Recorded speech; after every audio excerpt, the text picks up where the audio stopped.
Okay.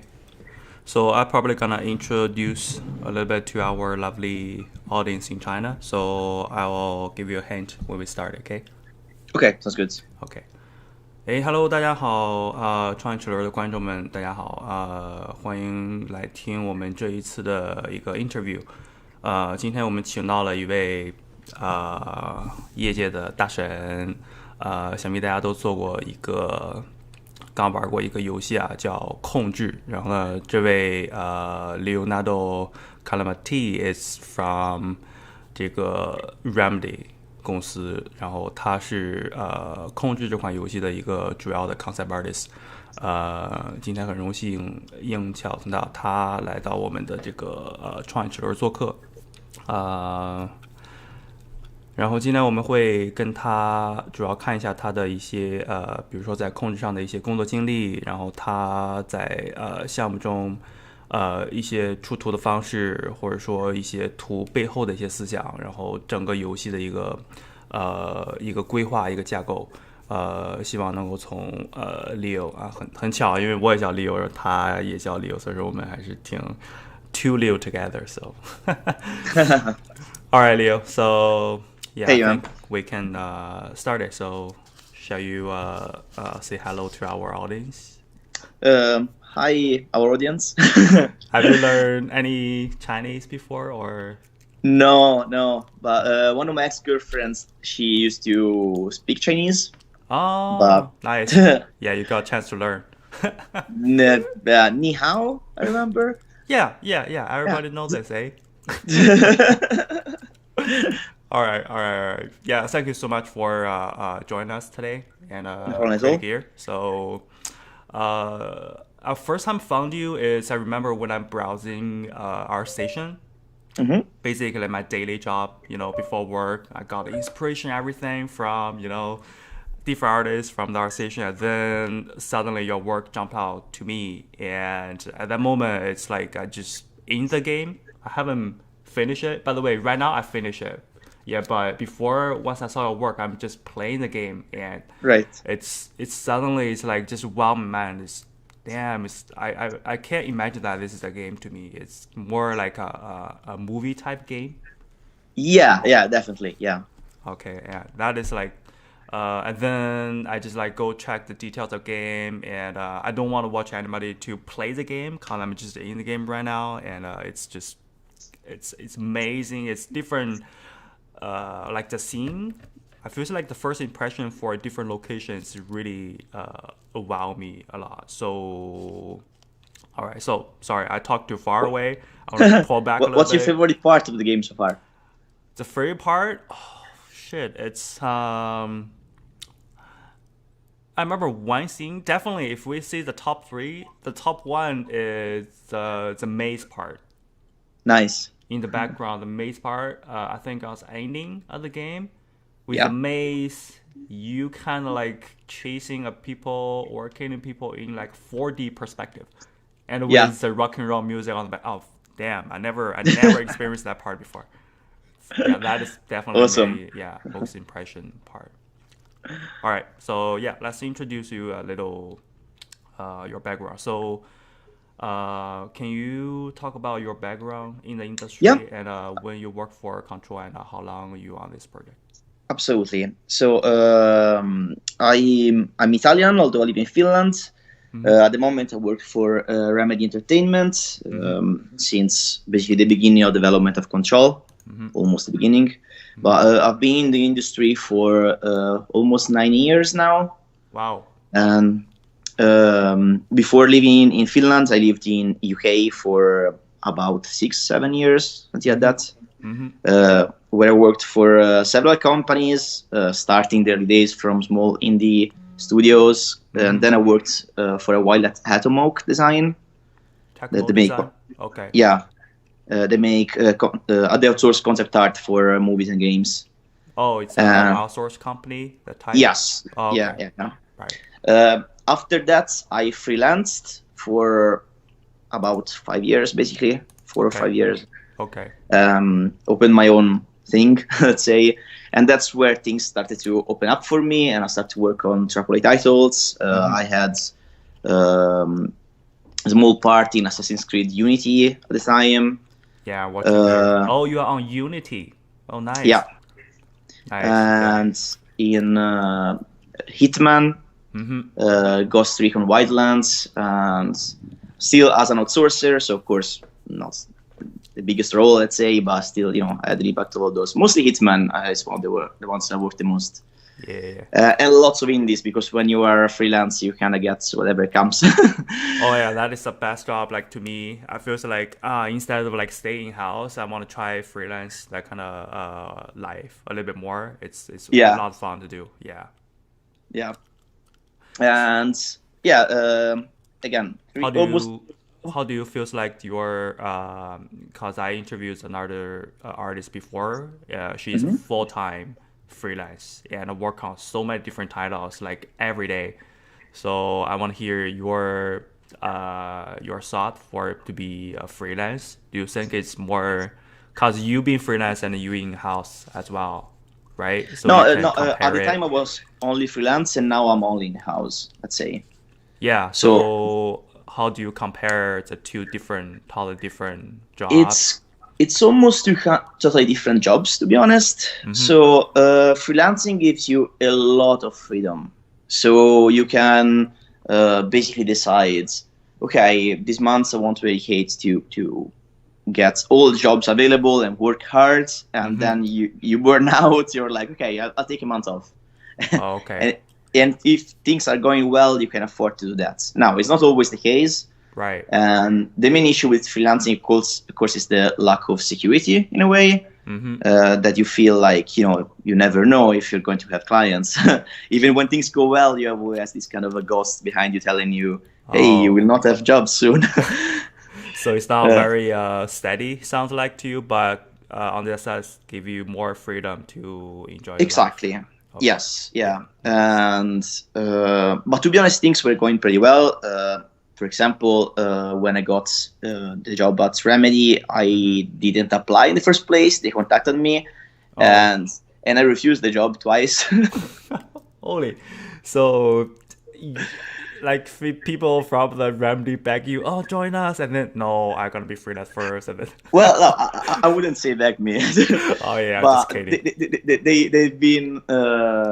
They've been super, super nice. But the thing is that I didn't fancy going to a company full time. I like the idea of having my own thing. But then at some point they invited me over here in Finland to see the studio and to see Helsinki. And I have to say I fell in love with the city and the studio. And nice. Like the Remedy office is amazing, and people are so nice, and it's a very nice and friendly environment. And that's the thing that got me here the most. And then they showed me the prototype that at the time was Control. It wasn't Control yet, but would have become Control. Right. And I was like, yeah, I want to work on this. So what's the year the game is on? So I joined Remedy in 2017. Okay. I think. Yeah. So you basically on this game for 2 years. So on 17, the game is still early exploration, or how many years does the game actually take? Now I wonder if it was 2016 actually, but something like that. Okay. At the beginning the game was quite different, of course. At the time when I saw the game was now I can't talk about details because some things are NDA. Oh, okay. But surely the game changed a lot during the course of the development. Okay. But the thing that I really like about the development of Control is that everyone's opinion was involved. Almost everyone. Really? Yes. It's not like say it's a producer control everything and then one layer down, like the big company do. Well, Remedy has quite a flat hierarchy. Oh, that's good here. Also, at the time, we were a very small team when I started, because we were probably 20 people, something like that at the beginning. So on the project. So on 16, 17, only 20 people started this project. Roughly, yeah. Oh wow, that is holy. So how many people by the end to finish the game? I don't think 20 people can finish in 2 years. No, when we went in full production, we were about 100 people, I would say. Right. Something so like that. Only Remedy is the one company, I mean, for production of Control, or do they have any cooperation company on the side? No, it's all made internally. Oh, okay. And the company at the time was split into two different projects we were working on. And when Control was in the early phases, of course, they were given just a small core team to develop what the game is about, what does the game look like, and so on. Right. For almost a year, I was the only concept artist on the project. Wow. So you control the soul of the game. Well, yeah. I mean, I'd like to say that, but surely most of the mates has to go to the art director, Janne Pulkkinen, and Stuart McDonald. Mm-hmm. That is kind of the words designer, let's say. Mm-hmm. And what I did is basically I kind of developed their vision for the game a bit further, mm-hmm. and apply it to the game in a way. Nice. Yeah, that is sounds like super more creative. Like, to be a concept artist, sometimes you don't really want to only be the hands about your art director. You want to say, express what I'm thinking for this game and then apply what I'm thinking on this game instead of just do the execution. Absolutely, and that's exactly what happens. Yeah. Nice. It was probably, surely was my best experience since I'm in the industry. The 9 years that I'm in the industry, this is the most fun that I've ever had, because really it was a creative process. And I think it shows in the game that it's made with heart. Okay. Yeah, like the Remedy, the company I realize is Control is the only game I played recently. Before I played the Max Payne. Yeah. It's like, I think it's back in about at least 10 years ago. So I played the Max Payne. It's a slow motion shooting. And at that time, damn, it's is this a game? At that time I just played the PSP. That kind of tiny screen thing. Oh shit, I jumped to this and I got a computer. I think it's 2000. It's my right after my elementary school, middle school, something. I forgot which year, but yeah, at that time it's I played the Max Payne. It's crazy. Yeah, it's wow me a little. So yeah, I kind of at that moment I don't really pay much attention on video game industry. In China it's like hard worker for study every day. That's their main job as a student. You won't be able to touch something, any entertainment like video game before. Video game is it's an evil. So yeah, I barely play that much game at that moment, but after I joined the work, so I kind of started to focus on or pay more attention on video games. Yeah, Max Payne definitely gave me a really impressive the memory at that time. Yeah, absolutely. To me too, because at the time I was still a student as well. And yeah, I have memories of playing Max Payne. I would have never imagined that I would end up working in the studio that made Max Payne. It's weird. How many, before your work, so what's your major at your school? Or what do you study? What do you study at your school? So I come from a kind of a different direction, I guess, from most concept artists, because I used to be in comic books before. Oh, nice. I used to be a comic book artist. I was studying in Firenze. Okay. At the a comic book academy, basically. Comic book academy? A comic book academy. Basically, it's all based in comic book art only. So it has like a comic book program at a school. Yeah. Okay. I never. They won't be happen. Somewhere else. I don't think. I never heard like comic book. I don't think it's a public school or private school. No, it's private. Yeah. Oh, okay. Right. It's like university level, let's say. But it's already you got a degree on comic book. In a certain sense, yeah. Okay. Shit, I want that program too. Yeah, but basically it was funny because a classmate of mine went to London on holiday and came back with a magazine that was called Imagine FX. Okay. And that's when I found out about concept art, because before that I didn't know anything about it. And this friend of mine was like, "Hey, look, I found this thing. It's called concept art. It's super cool." And I remember talking with him and being like, "Oh, wow, this seems super hard to make. I will never be able to make anything like this." So like after you finish the comic book thing and you gradually transfer into a concept artist from Yes. comic book So artist. yeah, basically I was working as comic book artist and in the meantime studying on my own concept art.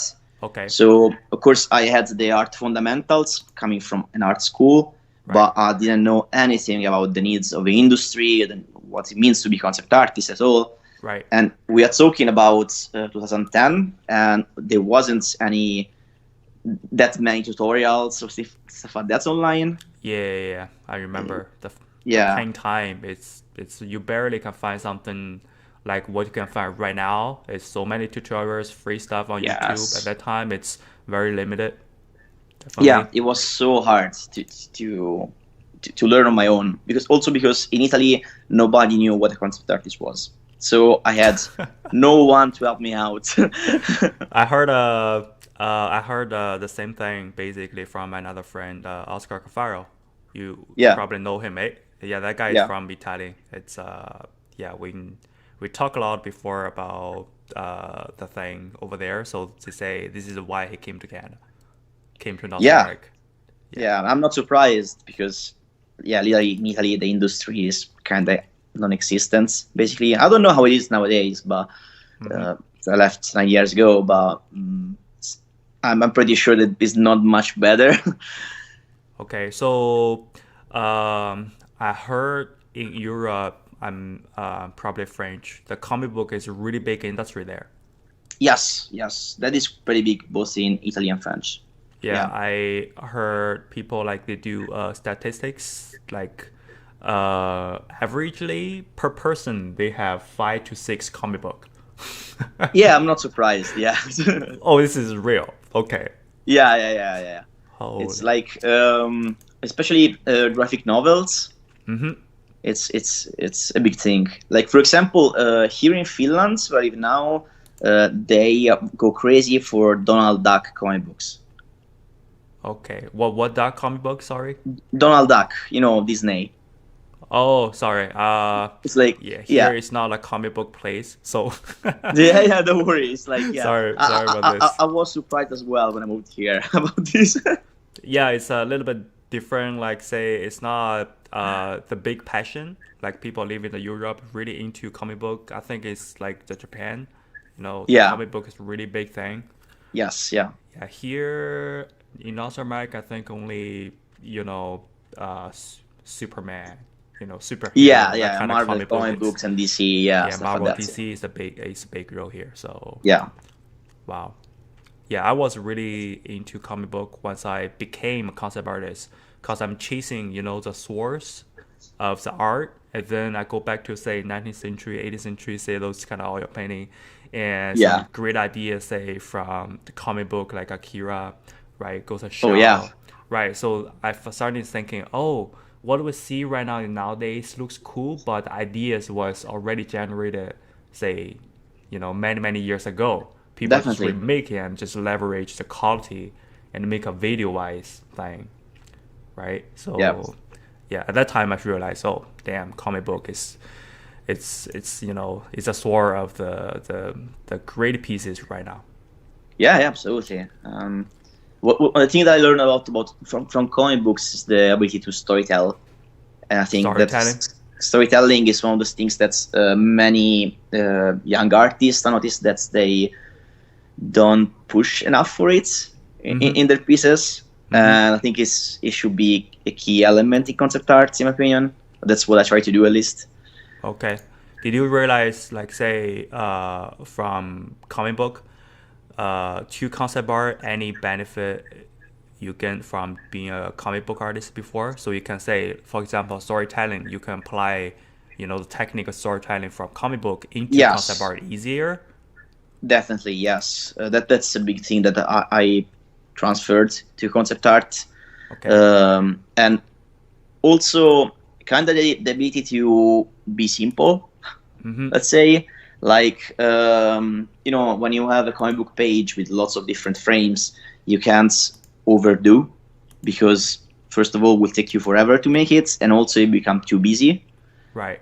And that's something, in my opinion, I try to transfer in concept arts. Like, it's better simple, but more effective, instead of like busy or complex, and just for the sake of showing off, let's say, right? Simple is always good.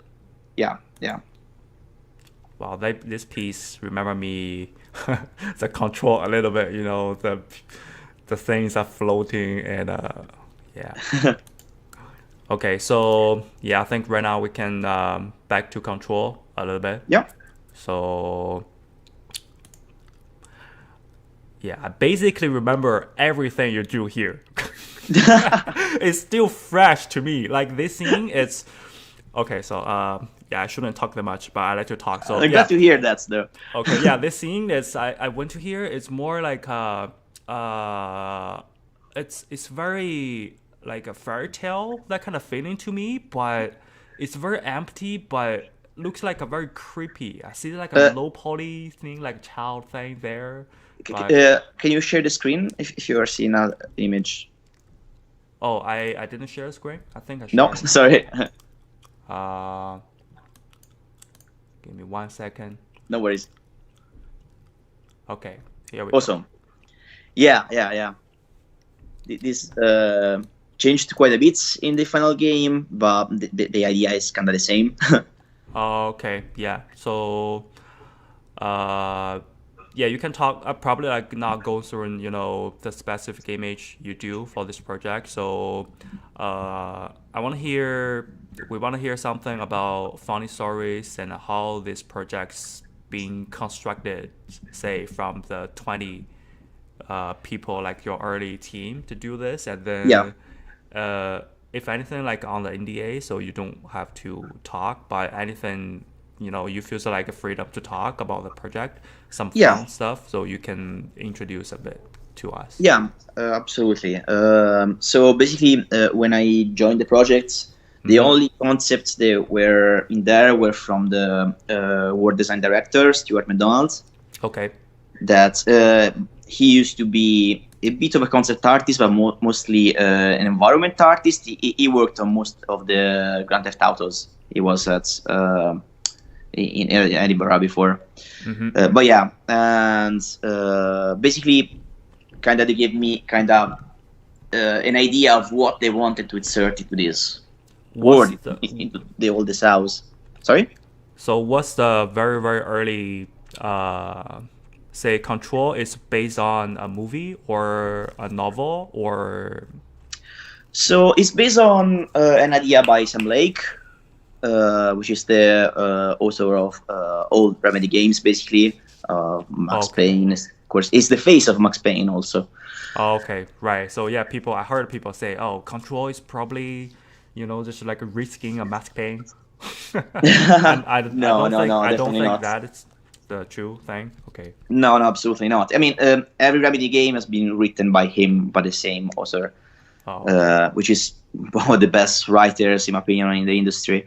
Okay. And it comes from his idea and has been then developed together with Mixu, that is the game director, with Stuart McDonald and Yannick McLennan. And basically, when I got to Remedy, they just told me, so we have these places, the oldest house is kind of a connection between different realities, and it's raw at the same time. We need to make it look interesting, and it's brutalist. So the first few months, basically, it was mostly research on brutalism and what is the architectural style. Oh, okay. And to be fair, before joining this project, architecture wasn't my main strength. So I had to do a lot of research on it. And Stuart, the director, he used to be an architect before, so he knew lots about architecture and learned a lot from him. Oh, okay. And one of the key things when developing the visuals is that we wanted to keep the game structure based on big, strong shapes, big, strong geometry, let's say, and not to go into crazy detail and let instead the lighting do the rest. As I was saying when I was directing the environment artists, I was telling them let the concrete be the canvas for the lights, basically. Oh yeah, in the game, I think the first two thing is the architecture for sure. It's huge and a complex interior to me, and the second one is the lighting. I think the lighting for this game is pure, just gorgeous to me. Absolutely. The lighting team that we have is just fantastic, and the engine that we use in Northlight is just perfect for lighting. But basically, when I joined, we were a small team and we had only a couple of areas white boxed. Basically, almost nothing was done yet. Wow. And at the time, there was another lead environment artist, Martin Vierne, that left the company not too long ago. Me and him mostly worked together on the first few visuals of the game. Actually, the first area that we developed is actually the Blackrock Quarry. Well, what is this? The quarry, the hinterlands with the Blackrock. With the starry sky. It's the most different. It's the most different area in the game, and it's probably the first one that we developed. Yeah, like when I forgot like how many times I went through that kind of feels like it's a different world. Compared to the whole game, it's like it's a dream. Like, okay, so follow along this, and then to the end of it's back to that kind of office looking, and then another details like you pull the light switch thing, and 3 times, and boom, you jump to another world again. Yes. So that is crazy. So you guys like think of the creepy idea, like you want to shout people. Do this, or I think one of the key elements in the storytelling of the game is that it needs to be hard to comprehend in a way, but easy to read. Right? So while you play, you need to be able to understand what is going on and but as a concept, it's complex, right? It's hard. It's very ethereal concepts of what the oldest house is and how it spreads towards other realities. And of course, we wanted we tried our best to push this into the visuals as well. One of the reasons why we went for the brutalist architecture and the kind of minimalistic look is because of also because of that, because we wanted to keep abstraction as much as possible in the game. And also it's also cost effective in terms of production. Yeah. So for like say this game, it's as known, it's more movie or filmic games. So is there any like movie you use or you guys use like early exploration or as your main references? Say this like the movie, I really wanna transfer this in the game somehow. Actually we used to have for a while me, the art director, and the lighting guys. We used to have movie nights in which we researched through movies and get inspirations. So I would say Neon Demon is a big inspiration for us, especially for the lighting. Neon Demon, okay. Yes, and also Suspiria. This? Yes, yeah. Oh. it's a very weird movie, but the lighting is so amazing and the composition and yeah. Right. Suspiria is another one, and I don't know how to spell this. Do you know? Suspiria, S-U-S-P-I,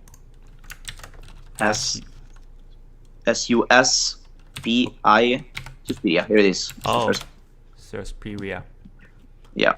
Wow. Okay. Yeah, looks more weird to me. Well, but it's most in terms of use of lights and the use of color in general. Yeah. Wow. Okay. Yeah. And then we had a lot of reference from architects, basically a lot of modern art, architecture, and so on. Right. So I think the reference is really clear. Like say, very simple big shapes, geometry with lighting and filmic. Like say the two you talk about, it's more the feelings, the mood to carry on in the game. So yes. It's wow. Yeah, now it's more clear to me. Yeah, when I played the game, I just wonder how people came out with this crazy idea somewhere one by one, and I think like only probably only 1 to 2 big scene looks impressive to me, but when I finished the game I realized okay, I was wrong. Basically all new scene to different areas like really shocked me. I didn't feel like okay 1, 2 first, the early ones gave me shout. I think probably very repeated, and then when I played through okay, yeah, the idea is crazy, and yeah, you guys did a really great job. Yeah, like this one. Yeah, that's actually the first. I think the one above what is the first piece that I've done at Remedy, actually. Oh, this one. Okay. I think so. Or the first of the second, something like that. Yeah. Right. This one, I remember it's not very early of the game. It's a little bit back to the game. Like yes. We went to that kind of, I don't know how to call this area, but yeah, it's more like a underground scene. Is huge and very very horrible. I don't dare to play any horror games alone at home, so I would say Control is the first one, and looks like a very creepy, and when I go to seeing people hanging in the air and they're kind of reading something, damn, that is like so scared. It's not like so scared, it's not like like Resident Evil that kind of really want to scare you. This one's like the feeling you transfer. Yeah. Watching and listening. It's yeah. Yeah, because it has a vibe from cosmic horror as a genre and new weird, I would say. Yeah, kind of like thing. Yeah, Annihilation, for example, has been a reference in many moments. I don't know if you saw the movie or read the book, but yeah, I watched that movie too. Yeah, and that's been a big reference, mostly in terms of feeling that we wanted to give, this sense of something is off, Right, the song, okay. Yeah. All right. Yeah, like this one, I think for right now, to how to develop the game or inspiration for this game is a little bit clear to us. So anything like say you guys came up at the very early stage, but you make a change or something at the late, some fun stuff. Almost everything. Okay.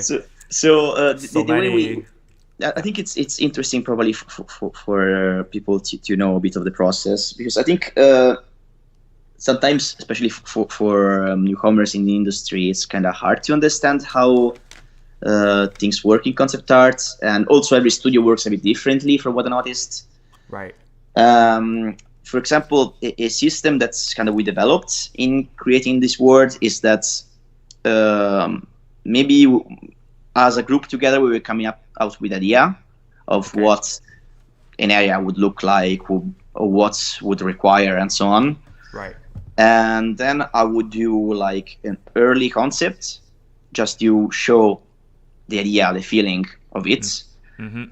At which point the environment artists with the level designers, they built together something about that, but maybe it wasn't working as well when put in game. So at the point they modified it their own way, and they sent me back a screenshot of that, and I painted over that to possibly improve it. And it's all this back and forth between the team, and teamwork has been like very much key in this game. I like the maze, like you were naming before. That's the part that you like the most about the game. For example, that's completely designed by me and the environment artist Masao Ogino. I don't know if I pronounce well his name. And Anne-Marie, the level designer, and the three of us came up together with the whole idea, the visuals, and how we will develop, and so on. And then narrative came up with the backstory from it, and the idea of putting the music. That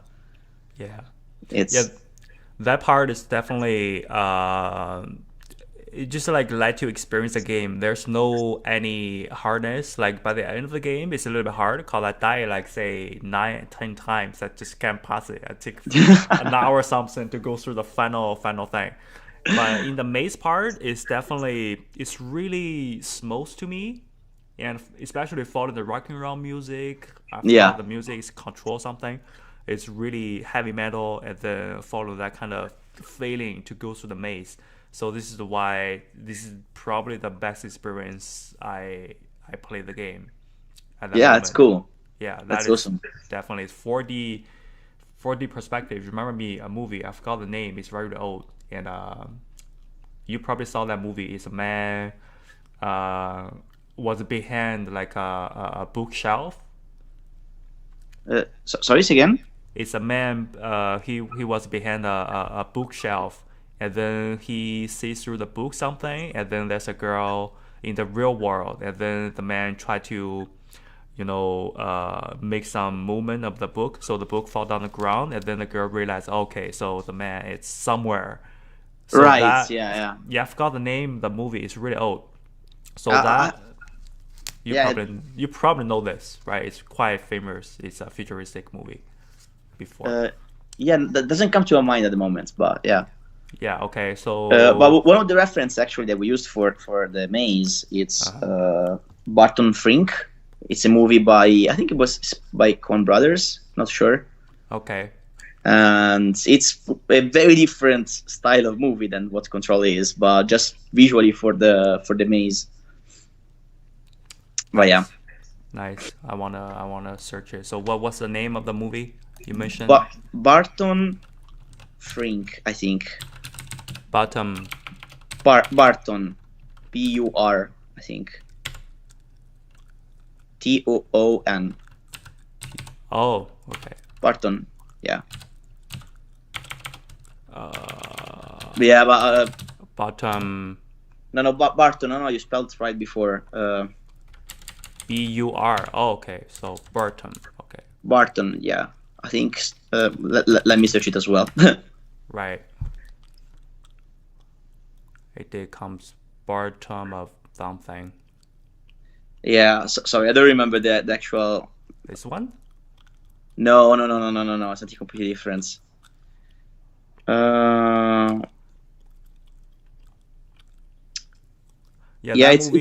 It's a quite unknown movie, very old. Okay. But I don't remember how is that the actual how it's spelled. I'm sorry. It's fine. You can send me later, so I can. Yeah. I'll send you later. Yeah. Sure. Right. So yeah, for this game, it's that part definitely the maze. It's the best experience for me, and I died sometimes, and then I was surprised like the game carried me on. It didn't put me like from the very beginning. So I literally several seconds I died before, and then I just like be putting back in very close one when I dashed. So it didn't break the fluent of the gameplay. So I think that part is really good. Yeah, absolutely. Actually, it's funny because I haven't finished the game. So after we released, I wanted to play it. I was surprised like you want to play the game after you finish the game. I mean, you done the game. I never want to. I never wanted before for other games. For this one, I wanted to play it as well, but okay. I'm very bad at games. I'm very, very bad. And I was dying constantly. I was like, nope. Yeah, okay. Yeah, I don't really want to challenge myself, like say kill the boss in an hour. It's a tragedy, I say. But this game, yeah. So I play through it. It's not that hard to me. So also I'm really into that kind of filmic, storytelling game.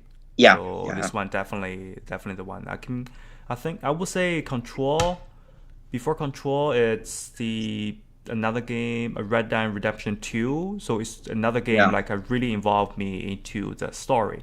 Yes. So yeah, it's awesome. Yeah, it feels like same type game to me, but just like on different world. Yeah. I can see that. Absolutely. Okay. Yeah, like this part I remember as well. It's the hotel part. It's this funny thing behind it that at some point we had to find basically the model works as a connection between worlds, right, between areas and so on. Right. And area where we have puzzles. And the thing is that from game direction, they just told us that they needed a space at that, but they had no idea what to place in there. Yeah.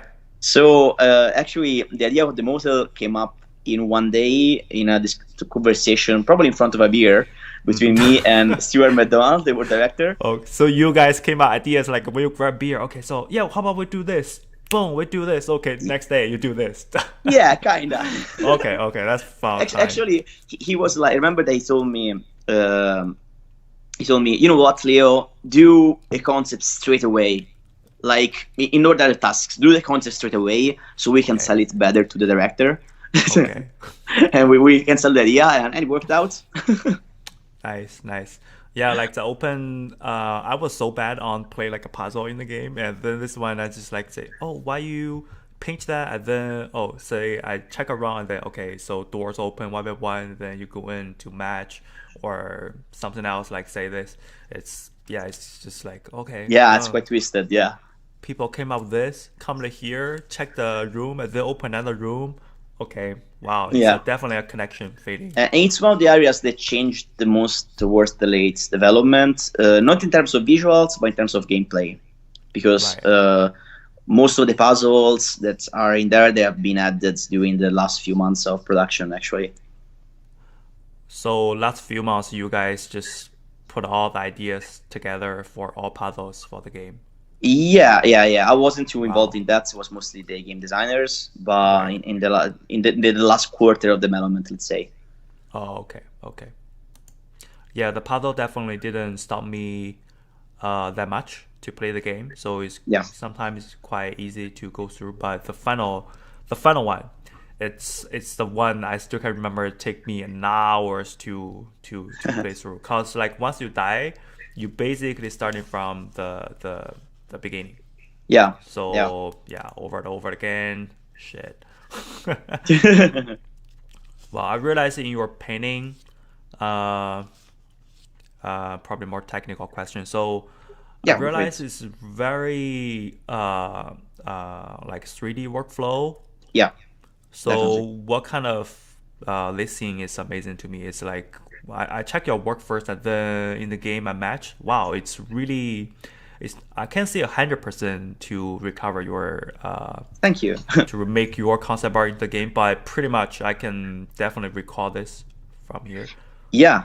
But basically my workflow normally is that I start by sketching out a bunch of ideas. Mm-hmm. Once I have something in mind, more or less of what I'm going to build, I switch to 3D, usually as soon as possible. Mm-hmm. I don't go too detailed in 3D. I just like to just have a rough, base to start with. Oh, the big shapes for 3D. Okay. Yeah. I use 3D codes mostly. Okay. And at the time, I was rendering this stuff in Marmoset, although nowadays I use Octane instead. Okay. But what happens also in the game when we're developing Control is that at many stages I had already the level layout from the level designers, maybe. So I was directly grabbing the level layout from the engine and work directly on that, basically. Oh, okay. Yeah, this is basically, I work the same way. So they usually have the roughly block out in the game, in the engine first, and then they show me what's the size of it, and then what you can change, what you cannot change. And then based on that, you do, they give you 3D models, and then I just, based on 3D model, instead of paint over, I kind of 3D shit. I do the same, Oh, okay. Yeah, nice. Yeah, this is probably the normal workflow for that kind of huge thing. Yeah, especially doing production. In pre-production, it's a bit different because you want to be a bit more free and flexible. You want to just, more doodling thing. Yeah, exactly. Have ideas. Yeah. Right. And mood pieces. While doing production, you want to get stuff done, right? So. Right. Nice. So yeah, I use a 3D a lot before. For different thing, for say designing a mechanical equipment stuff, so very detailed stuff. I use a 3D a lot because I can learn ZBrush. I try to learn, but I always fail. I used ZBrush before finding out 3D codes, and as soon as I found out 3D code, I was like, nope, I will never open ZBrush again. Really? Yeah, 3D code. But it's an amazing tool. Nothing against the program itself, but for concept art, you want something that is quick, in my opinion, and fresh. Let's say, without too many technical complications. Right. And that's why I like 3D code, because it's kind of like playing with Legos in a way. Playing Lego. Yeah, especially for this game, it's more cubes everywhere. So yeah. It's another thing that's I really like the facts of the game. Like, say, whenever you kill people, like this one, I see, that kind of very colorful. The hiss effects, yeah, the hang thing back, like, feels like it's just disappear from someone's body into the air. That kind of effect, like a rainbow. Yeah, that one took ages to develop properly. Oh, okay. So you guys think about that? I mean, really let people feel like a saw, get rid of from someone's body. That kind of flavor. Yeah. Actually, that's the technology, the visuals and the technology itself is mostly developed by their director, Janne. Okay. And he actually, that guy is a genius on these things. He actually developed his own small engine in which to test this thing, and then he imported it in our actual engine. Nice. Which is crazy. But before that, we did a lot of research and testing and concepting. Right. Just to give you an idea, that's the main reference that we used for it. It's if you put oil on water. Oh yeah, it's oil on the water. Yeah, under especially the sunshine, you really clear see it. Yes, exactly. Yeah, that part is like that the effects used for this game, I think like it's really amazing, and the lighting definitely it looks real. It looks like I'm just right into the room, and then the lighting, the air density, push the distance, the space feeling, especially the exposure light. So when you from the very large distance that you see somewhere, it's like very exaggerated exposure lighting everywhere, but you go in and then the lighting change back to the normal. So that is amazing. Yeah. A big shout out to the lighting team. They're just amazing. And it's super fun to work with them. Absolutely. Nice. Do you, do any direction for them for, it's not direction, like say, give them some hint for how to light in this, or yeah, definitely we worked together on it. It was kind of back and forth. Like sometimes they got inspired by my concept. Sometimes I got inspired by some stuff that they've done in some other rooms. So it's been very much of a collaborative work, I think. Right. But yeah, they had a very, very clear vision of what they wanted to achieve, and they did it very well, I think. Wow. Yeah, this is the lighting. I think it's really important for, say, the programmer or lighting team. They really know what they want. Then Yes. they can definitely get what they want. So nice. Yeah. Something like this. It's a little, repetitive, but everything you feels like it's simple geometry, but it's different. And it's also wow to me because the simple shapes is really let you remember, the different locations by just checking the simple shape. So this again remember me how important the silhouette is for design. So absolutely. Cool. It's silhouette and light are kind of key in this game. Absolutely. Okay. Oh, I remember this guy. It's floating everywhere. It's okay. If you want a funny story from that, I think I can say this without problems. What's it? So basically, the idea came from Teemu, which is one of the level designers, very talented level designer, and he basically. So for this game, I remember it's like you mentioned so many people from different teams can contribute ideas to this game. So it doesn't matter ideas have to be 100% from art director and concept artist. Someone else just work. Well, the prototype came from the level designer, right? Okay. So he made this kind of, at the beginning was just a ball that was walking around that was damaging you when you get close to it, right? And he called it the fire slug. Okay. And we were like, we will not have fire slugs in this game. It doesn't fit the game at all. Okay. And so basically we find ourselves tasked with finding a way to implement fire slugs. and so the visuals changed a lot from the fire slugs and went into what is in the game. Right. It looks like when I saw this guy came to my mind. It's do you know this? Oh yeah. Absolutely. Yeah, this one is definitely the first impression I saw. Oh, damn, this guy's delicious.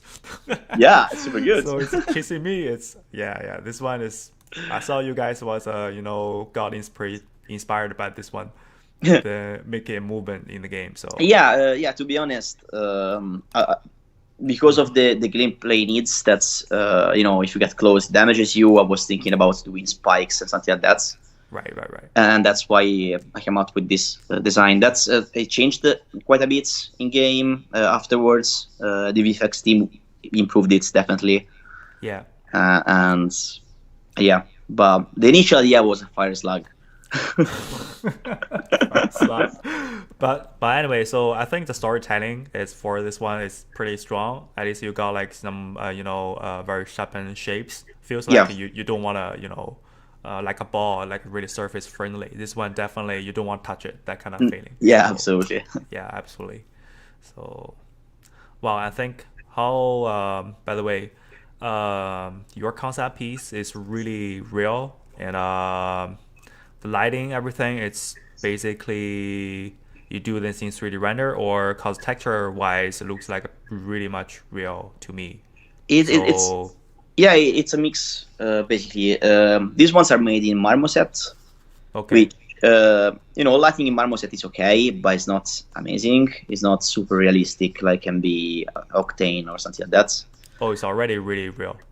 But basically I had to work on a lot on it on Photoshop, let's say, to make it look more realistic. And again, I cared once I moved to Photoshop. I cared more about giving the sense of realism more than too much painting over. Oh, okay. So you try not give too much, fancy brushstroke. Exactly. Yeah. In some other type. Okay. Yeah, because it wasn't needed for the purpose of this piece, right? In some others, it was needed. Because this piece, basically, I was just taking assets from the game and building them together and adding elements in 3D. So there isn't much that is painted here. for this one, while some other images, there is a lot of stuff that is designed directly while doing the concept, so those require a bit more, painterly work. Right. So for different tasks, you choose like different, say, technique. Someone you want to make it more, pushes more little, Yes, like a painting style, moving style. So, okay. Wow, this sounds sad. So nice. Yeah, this is the opening scene, right? I remember. This in particular is from an area in research sector, while the one above is the opening scene. Yeah, the building from outside. Yeah. This, for example, I made it a bit more painterly, also because it was meant to serve both as a concept, and I wanted to reuse it as an in-game art. You can find basically painting with this in the game. Oh, okay. So it's basically, so this hand on the wall somewhere or somewhere? Yes. Yeah. Oh, okay. Sorry, I didn't pay much attention. No, don't worry. Details. But it was also served also as a concept for the artists. I just wanted to kind of save time and do a piece that worked for both cases. Oh yeah. That saved times definitely. I noticed in the game you got so many weird, that kind of, some people say it means lucky. Like some small elements, like especially in the Chinese shop, they got a little cat. Oh yes. Right, like this. And, so what's the kind of story behind like this cat and like this? Yes. Do you remember this? So what's the story behind this? Like, it's really it's weird why this stuff shows up in the game. And I saw another one. It's a face something. I remember. Yes. Yeah. Okay. So basically, there is an area of the oldest house that is called the luck department, where basically they study how luck. They study scientifically how luck affects reality, right? Okay. So, and so basically we had to come up with a bunch of ideas of the stereotypical things about luck from various cultures. Most of the ideas, they come from Anne-Marie. She's the level designer in that area, in that sector. Mm-hmm. But we kind of built it together, and it was a very fun area to work on. But yeah, literally we did a lot of research of good luck, bad luck. Like what I'm searching right now, symbols of good luck. Yeah, exactly. Okay, here we go. Okay. And it's funny how Anne-Marie managed to create a puzzle out of these guys. Yeah. It was very fun. You found the rubber duck in the game. Rubber duck. Yeah, I remember somewhere. It's I just can't specify the location where I see it, but I have the memory. Yeah. That's another quest. That's the idea came out from Anne-Marie while brainstorming with me and another environment artist. Okay. And we kind of wanted to put this kind of because it's a very dark game, right? And we want to add like a bit of silliness here and there, but while keeping it still creepy. Okay, yeah. It's, you know what I mean? It's a little bit against each other, that kind of controversial kind of a comic scenario. relief. Right. Like, for example, there is this rubber duck it's a rubber duck. It's a yellow rubber duck, so it's kind of funny, right? It's for in the middle of this dark burrow, but it's cursed, and as soon as you touch it follows you everywhere. Okay. Yeah, that's really nice. Like, it feels like you play a horror game, but it still have some, lovely, sweet elements in. So like, chase back to the balance point. Yeah, this is really, really nice. I like the scenario thing. Okay. So, by the way, so for this girl, like Jessie. Yep. Is her face based on, employee from Remedy or? No, it's an actress. It's Courtney Hope. Who? Courtney Hope. Courtney Hope. Yes. How to spell this? C-U-R-T-N-E-Y. RTNEY. Hope. Yeah, actually spelled that way. COU. Yeah, sorry. Carney Hope. Yep. Oh, this lady. Yep. Okay. Yeah, like people guessing, it's Remedy remake the characters based on the employee, cause in the Max Payne, the main character was from the director. Yeah. Kind of. So people are guessing this. So No. okay. Although she's also in Quantum Break as an actress. She in the Quantum Break. Or sorry, I didn't play that game, but Yeah, no, it's okay. I will try. Okay. Yeah, it looks pretty much same, eh? Yeah. We have an amazing studio for scanning actors. Okay. And actually, it's one of Remedy's pride that most companies that are of the size of Remedy, which is not huge, they usually hire other studios to do the facial scan and the body scan. Right. And why we have our own studio, which allows us a lot of freedom and kind of ability to spend as much time as we want to aim for accuracy, and perfection as much as possible. Right. Wow. Yeah, that's with some lake. Okay. Yeah, that's pretty. You caught me a lot. Okay, make it clear. So.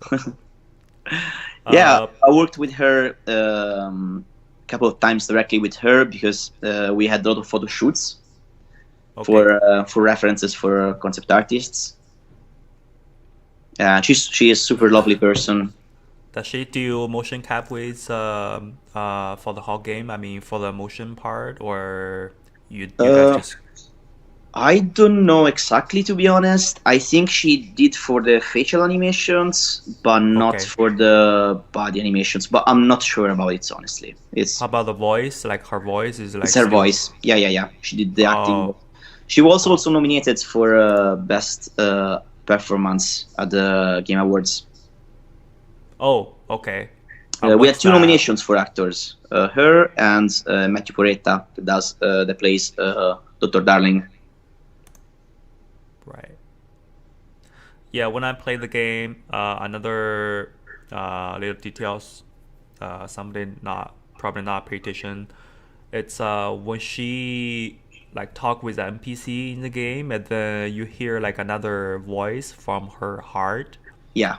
That little feels like, oh, so she tried to hiding herself, or any stories, like why you guys like choosing like two different kind of like say what he's saying probably not matching what he's thinking.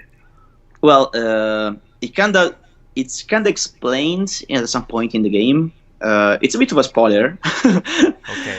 But basically, at some point, it's like if she's talking with what's the name? The Hedron, Polaris, basically. In a way, she's talking with herself, but it's like if she was talking with Polaris in a way. Right. It's kind of the two voices of what she actually says and what in her mind is her dialogue with Polaris. Right. Okay, now it's clear. Yeah, so this is why I want to interview, because I have so many questions about this. Go for it, man. It's fun. Okay, so yeah, the main story is, I think it's really, clear. Like once it's like, okay, this girl come into the bureau of the place, and then to figure out what's gonna happen, and then suddenly it turns into, oh, I'm gonna looking for my brother. So what? So you don't know your brother here, but you just, or you know it here, but you pretend not knowing. You just become the director of this. Yeah, we don't tell to the player the story straight away, right? We basically, clearly she has a reason why she's going in there, but we don't tell to the player until halfway through the game or whatever it is. Right. No, it's not even halfway. It's like after a bit that she's in the game, but yeah. Okay. Looking for brothers. Okay. Yeah, for sure. His brother is really, the first motion to reveal his brother. the shots. I mean, the game, the cinematic is very filmic as well. So Yes, yeah. Didn't show his face until the last minute, that kind of thing. Yeah. That is really cool. And he's an awesome character. It's probably one of my favorite characters in the game. Okay. Let's see. Yeah, another one. It's the weapon thing. I feel like it's a lot of fun. So right now we can probably back to move a little bit forward to say gameplay. So the gameplay part, it's to be honest, it's really fun to me. I know I didn't finish like all tasks. Probably I lost like some other skills, like say I don't have a chance to have a shell thing. Yeah. But in the half part, I basically go through the main task line, so I can fly and at half part of it game. So and throwing stuff, throwing people, and throw the grenade back to the enemy. So that part it's a lot of fun. So reach to the end, I feel like wow, this is a full game. Yeah. Revealed to me. So and the gun, it feels like it's a lot of fun. It's like it's all the elements in the game feels like it represents the meaning of control. You control a gun, the first moment you pick up it feels like you can control it, but gradually you can make the gun change to a different shape. Yes. So these ideas, right? Yeah, absolutely. And that comes a lot from Mixu, the director of the game. He wanted the game to be fun. He insisted so much about the fun factor of the game. And to some point, this has always happened in development. There's been like lots of clash of opinion of groups of people that wanted to push more for moods or more for gameplay. But at the end, we managed to kind of make the thing quite balanced between the two. I feel like we both won. But yeah, Mixo is an amazing guy, an amazing director, and he pushed a lot for the gun, the way it was supposed to work, the way it's supposed to be, and I designed some of the shapes of the gun, not all of them. I designed Pierce, for example, which is the more sniper rifle kind of version, let's say, like the one with the big blades. Release, eh? Sorry? Like you hold it and the release, it should. Yes, yeah. That one, that is my favorite gun because you can kill the enemy in one shot. Yeah. I designed the visuals for that, of course. Nice. But yeah, it's been a long process developing the gun itself. And to be honest, now I can't say too much, but also during the development, the gun changed a lot in terms of the idea of the gun itself, what it was supposed to look like, what it was supposed to represent, what it was supposed to be. Because at the end, if you think about it in terms of story, it's kind of like Excalibur, where you collect the gun, you are the new director, right? It's kind of like Excalibur with the sword, right? Okay. Yeah, that is like a fun part to me for sure. The gun, because you didn't like other games, you collecting different guns, you just holding one gun, and then it feels like use your mind to change the gun into different functional guns. Yeah. So that is a really good idea to do this. Yeah, I really like you can throw the enemy back to hit another enemy. That is okay. It's just like so fun, and the effects plus the sounds, like you got that kind of feeling. It's the sound design in the game is so good. It's like the audio team did such an amazing job. Oh, nice. Yeah, this is the music, it's sound, it's just like all the effects, and it's so nice to see, because in game development, things during the last phase they start to come all together, right? And it's fun to see once we start to implement the sound effects, the actual final good ones, into the game, and how much they added on top of the VFX and on top of the improved gameplay and so on. It's such a magical experience. Magic, yeah. Like making game is definitely it's really magic. Oh, this one I watched this. It's really another very funny question. So in the prison area, right? So I like a circle big prison area and it goes through one by one.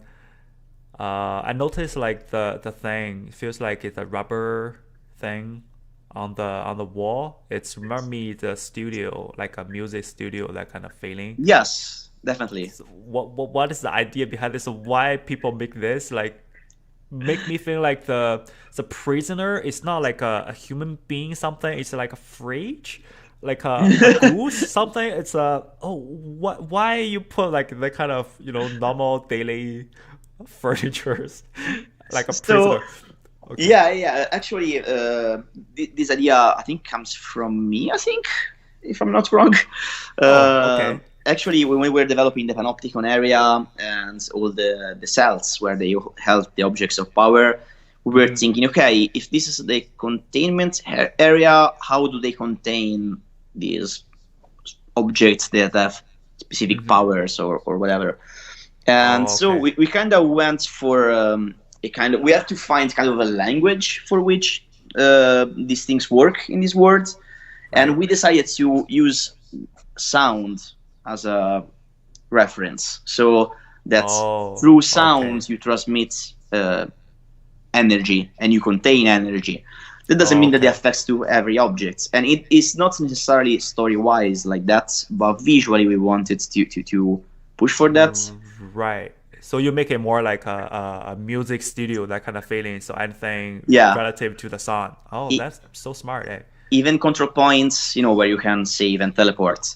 They have all these instrumentations around it with these big dishes, satellite dishes like things. Yeah. And because it's like, it's about frequencies and sound waves. Right. I'm so into it because I'm on that side. I make music, so I have me so too. many. Oh, really? Yeah, actually, my music is in the game as well. No kidding. I'm not kidding. No, it's my band is called Socks and Ballerinas, and there is a Easter egg that is hidden in the game. Oh, okay. I have several synthesizer at home, so yeah, I'm like do some electro music. So what kind of genre of music you do? Basically, I play in a duo. Basically, and we do experimental instrumental rock, let's say. Oh, okay. It's very loop based, so basically we play everything live completely, and I play guitar and with lots of pedals and weird effects. Yeah. And I play something, I record it on the fly, and it goes on loop, and then I play something on top, or like I reverse the loop, I start and stop it, and things like that. While the drummer, she follows what I play, and we create songs this way. Right. We actually released an album last year. Album last year. If you want to promote here, I can definitely. Yeah, why not? It's called Soap. I actually tattooed it on my arm as well. Soup. Okay. The name of the band is Socks and Ballerinas. The album called Soup, just or what? What's the name of the album? The album is Soap, and the band is Socks and Ballerinas. Socks, just Socks. Yes, and Ballerinas. How to spell? BALLERINAS.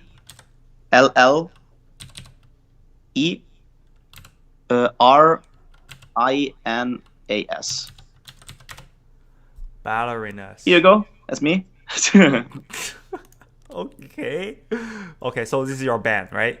Yes, you can find us on Spotify and Apple Music and all this kind of stuff. Oh, here we go, guys. So we got a game developer as well as a guitar player here. I'm in the music for longer than I am into concept art, to be honest. Nice. Yeah, I always think like you to be a concept artist as well. Cause I do music as well, but I do electronic music. It's more like by the synthesizer stuff. Yeah, I figure a lot out when I play music. I mean, relative to how to draw well, the volumes, the values. It's same with a wave in the sound, so it's absolutely all the same scenario to me.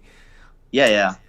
It's interesting to see how all form of art are kind of related together in a way through because at the end there's a lot of mathematics and physics in every form of art.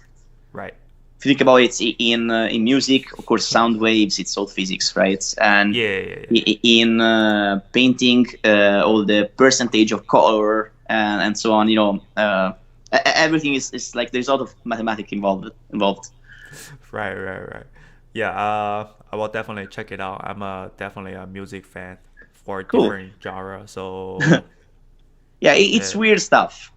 Be aware, but so far we are having quite a positive reviews. It's gorgeous. Yeah, this scene, just by accident opened this. This scene that's. So remember me? I forgot. Like there's a a rumor thing. It's SCP. Yes. Yeah. Yeah. The like SCP is like people make it up like a community. So they have so many weird monsters. Like one monster is like a sculpture. You have to keep your eye on it. You can't close your eye. Basically, they have two people to watch the thing, and then another guy gonna kill a wimp, so gonna blink. So they gonna tell another guy, okay, I'm gonna blink in 1 second, and that guy gonna keep the eyes open. Yeah, whenever you blink and whenever you close your eye, you're gonna get killed by this one. So this one, did you got the same idea from it as well? Yeah, the idea for this one, if I'm not wrong, comes from Stuart McDonald, the word director. Sorry, and. It was just we just liked the idea of having an object that if you don't stare at it, something bad will happen. We didn't even have any idea at the beginning of what it would have been. Just it's bad if you don't stare at him.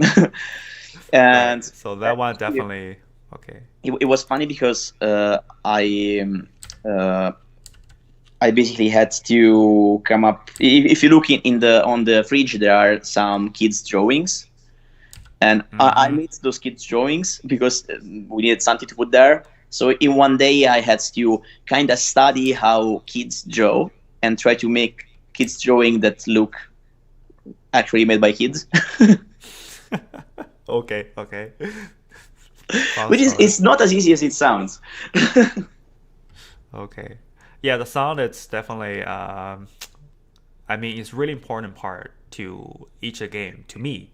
So yeah, for this game especially, it's filmic, it's more storytelling, and then the audio part is definitely it's really big compared to say people always talk about the gameplay, always talk about the Vera.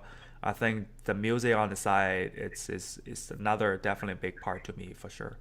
Definitely. To others, but yeah, to me it's a big deal. So right. But I'm so glad to hear that you like the game so much. Really, it means a lot. Oh, I forgot to congrats, Control win the best art direction award in the TGA. Yes. Yeah. Congrats, guys! It's really thanks a lot. It's really big award definitely for each game developers. They can solve their little case.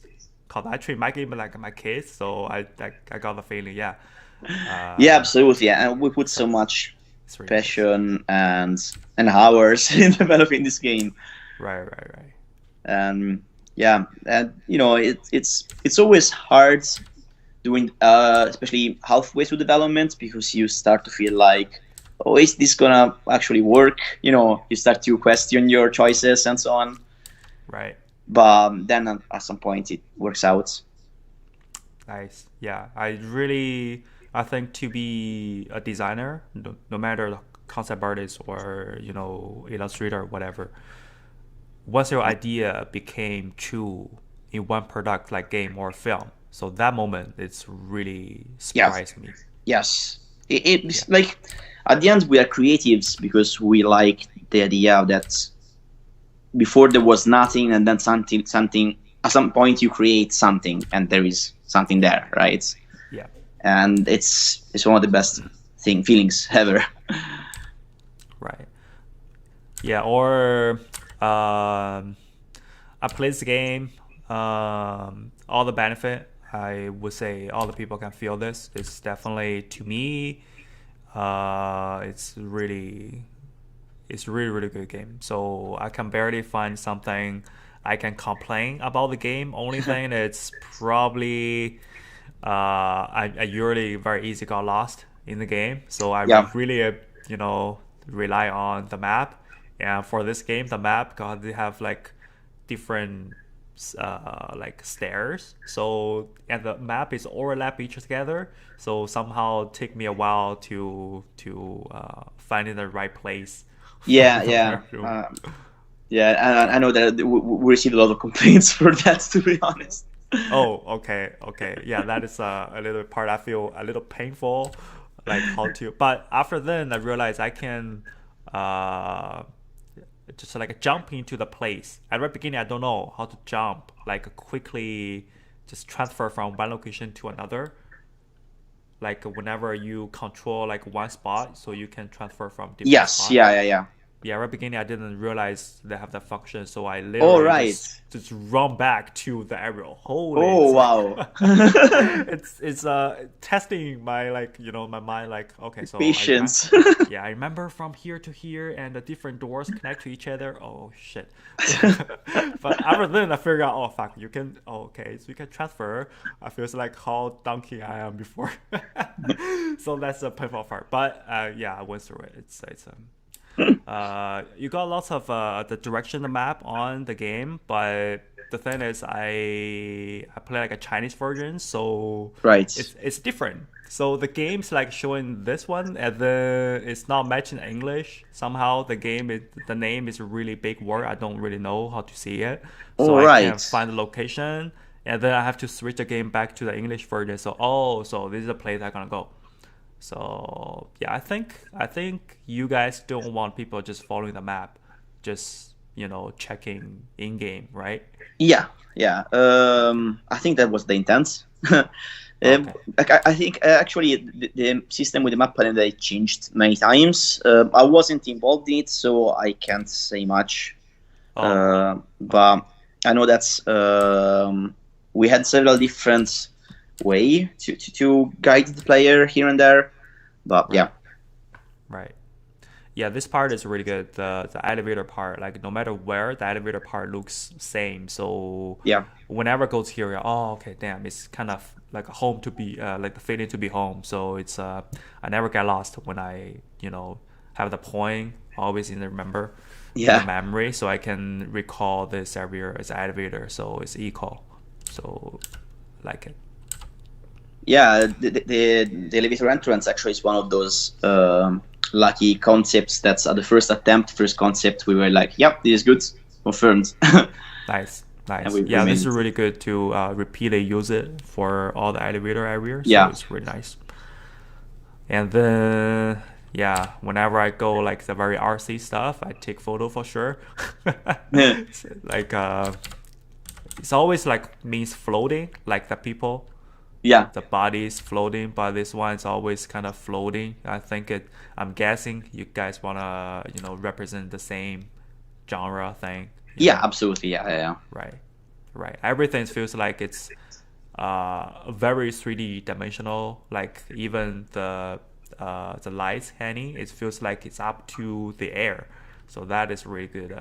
The contrast to me. Yes, and also we always tried our best to improve the verticality in the game as much as possible. Okay. And so to put elements quite up high, which is not easy in third-person shooter because in most cases in third-person shooters half of the camera goes towards the floor. Right. So when sorry. So we have to find ways through architecture and through composition to kind of encourage the players to lift the camera up, let's say, as much as possible. Right. So the game I'm working on, when I do the level design thing, if I want to put some focal point up the air, and they usually say they don't want to push the player up the air because your enemy always on the ground. So I will never got chance like to do like a fancy, what do you do in the control? So you can really put the focal point up to air really high, but say in the Watch Dogs Legion. So when I do the level art thing, I can I barely got chance to to do that kind of in air focal point. They usually stay around the ground because they do the task, and people usually walk around focus on the enemy. Cause the enemy just around you on the ground, so they never put the stuff really upper, so it's very distractive. So but in this game, it's you guys make the focal point floating at the ground. Basically you add another focal point in the air. It's kind of a difficult part to do. Yeah, it was pretty tricky, absolutely. Also we had to design all the environments while keeping in mind that you will play the first time while walking and the second time while flying, because at some point of the game you unlock levitation, right? Yep. And you unlock in the second half of the game. So and most likely you will go back into areas that you explored already without having that power. So we had to make compositions that kind of work in both cases. So from lower angle and higher angle have to yes. be working. Okay. Yeah, and it wasn't easy. And actually, one of the key things that we did in the game is we call them churches. Basically, is to create these long rooms that kind of look like a big temple or a big church going towards a focal point. In that case, they work in multiple positioning on the camera. They almost always work. Oh, okay. Wow, that is a lot of work. You have to testing environment from different angle. Yes. Because remember that it's not a linear game. Yep, it's half open world game. So yeah, exactly. It's basically, right. I mean, the story is linear, but the gameplay is not in a way. So you might get into a room from one direction, and after the next mission, you get back in that room from another direction. It's the mission flow is quite twisted by design. So you kind of need to find ways to build rooms in a way that work from every direction. This is a good example, the one you have now. That's right. It needs to work from both directions, and it was kind of tricky, but I'm quite happy with the results. Yeah, I think this is why I probably use more symmetrical design, so it's easier from different direction to keep the better looking. Yes, definitely. Right. Wow. Yeah, this kind of it's a very wow moment everywhere to me. So, shit. Yeah, only thing is on the gameplay when you're fighting people in the pure red scene. Wow, this is amazing. Very filmatic. The pure red scene, it's a little bit hard to aiming the enemy, and I'm using controller. I'm so bad aiming, by this, and I'll die so many times whenever I met a boss, the boss fighting. And I'm terrible as well. Okay. I feel like it's just so hard to aiming and so hard to finding the enemy, cause they both red with the environment, so that is really tough. Yeah. Indeed. Okay.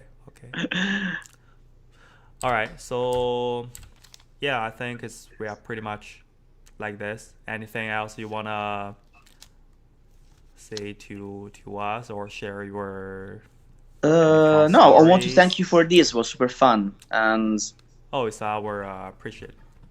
Yeah, and really, seeing the support that we received for the game is just amazing. I think it's important for people to remember that this game, Remedy is not a big studio. It's a renowned studio. We have quite a big name, but the studio itself is not massive. And being able to compete for Game of the Year, even just by being nominated with much bigger studios and bigger corporation type studios, if you don't talk about the studio, only see the game, I barely see it's from a small studio, to be honest. Yeah, so this game, the quality wise, is definitely a really, really high level in terms of different aspects of the game, storytelling, narrative, and the visual especially. And gameplay, it's all the part of the game. I think it's definitely worth the award. Yeah, yeah. Nice. And we are looking for concept artists. So. Oh, really? You people want to apply. Okay. Yeah, that's good to know. That's good to know. But Finland, eh? So definitely I'm gonna check it out. Yeah. Okay. All right, man. Thank you so much for joining us. And thank you. Share your stories for this project. It's amazing. I think it's like, the first point I want to really interview because I finished the game and I really experienced the game and then got so many stories and at the same while the game won a reward and then it's best moment to know more about the game and then we did it today. So I'm so happy and yeah. Sounds great. Again. Thank you so much. Really. Thanks a lot. Right. So yeah, I think this is it. So I'm gonna end this and then follow this guy, Leonardo Calamati. How to pronounce this in Italian? Leonardo Calamati. It wasn't too bad the way you pronounce it. Okay, it was quite right. Leonardo Calamati. Okay, yeah, that kind of the rhythm in the Italian pronunciation. Calamati. Okay. Right? I'm correct. I think I'm correct. So. Yeah, it's fine. Okay. Thanks. All right, man. So yeah, this is today. So thank you so much, and then hope we can work together in the future. Yeah, why not? Thank you for having me. Right. Thanks. Bye. Bye.